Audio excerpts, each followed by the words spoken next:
It's at the Louisiana Farm Bureau Convention when we'll learn who is the winner of the Louisiana Farm Bureau Young Farmer and Rancher Achievement Award. Over the past 2 weeks, we've introduced you to 2 of the 3 finalists. And joining us now is AJ Sabine, and this is the 3rd and final installment of the introductions to all of the finalists. And this time, you went up to the rolling hills of the Felicianas. Yes, guys, got to tell you, it was a really interesting trip. It's beautiful, beautiful country up there. But I visited the farms of Amelia and Russell Kent just south of the Mississippi border near the town of Clinton. Over the past 5 years, the Kents have not only expanded their cow-calf operation, but they've diversified their operation, including peanut hay and direct sales of grass-fed beef to consumers. It's about 5:30. Russell and Amelia Kent prepare to work their herd of beef cattle in a shady barn in East Feliciana Parish. A closer look reveals Come on, push up! The organized chaos of deworming beef cattle. Russell works the gate as his wife Amelia separates cows from calves while saddled on her horse Butch. For these passionate cattle producers, weather and the availability of land emerges as a continuing challenge.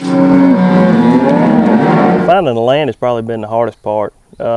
We've been fortunate to get good places with good landlords. Finding the land to put the cattle on and bale the hay has been part of it.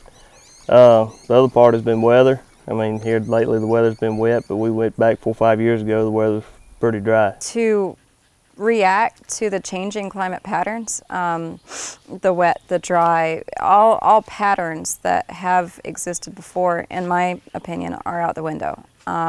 And maybe it's solely because of El Nino, but I think that there are multiple variables at play creating new normals for us. Niche market expansion is the new norm of the Kent's cow-calf operation.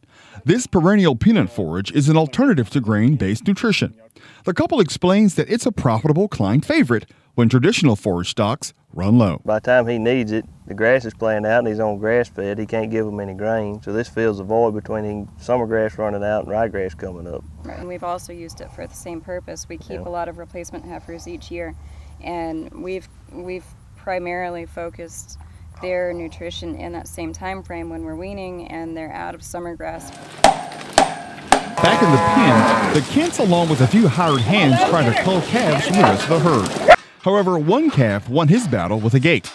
Amelia and Russell explain that winning the Achievement Award would honor their hard work. A cattle operation compared to some of the other industry avenues or industry paths within agriculture, it's nice to be recognized, but to stand up and represent Farm Bureau at the parish and at the state level, it's humbling. It's just an honor to be even a finalist. The other 2 finalists, Natasha and Adler, and then Dustin and Ashley, we're all friends. I mean, to say one of the 3 couples has to win it, we're all going to be happy for each other. It's not like yes, it's a competition, we all want to win, but we're all happy for each other, we're all friends.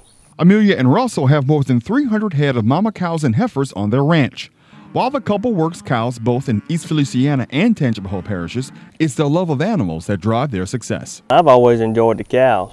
I mean, watching something grow off of grass, it's just kind of pretty neat. You can plant grass and watch them grow. And it's something about working with animals that's just, I've always enjoyed. This time of year is when the calves start to look like they're really growing. And not to say that they haven't been growing all along, but this is the time of year where it looks like they're about to take off. And just going out and see it, or maybe after first working, we ear tag all of our calves with green number tags just so we know which cow they belong to, and it allows us to monitor them. So right after first working, you can drive out and see all of those little black calves with little green tags. That's pretty neat.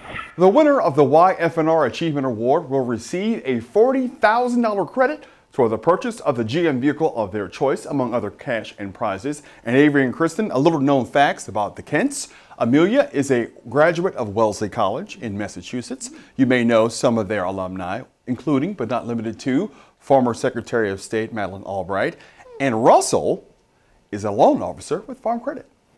Well, I have to say I'm glad that I don't have to pick them because they're all 3 Very different operations, but they're all really good. Kristen, you're absolutely right. All three of them are totally unique in their operations, but they all have such great leadership skills. And it looks like they got a good spread of all across the state of Louisiana. Exactly You right. did some traveling. Thanks a lot, AJ Sabine. Well, still to come on TWILA, you know what does a body good, and you know the correct answer to the question, got milk. So what does it take to make a gallon of milk? We find out in this week's Ag Minute. But first, in honor of National Dairy Month, we pay a visit to another successful Louisiana dairy. Stay with us.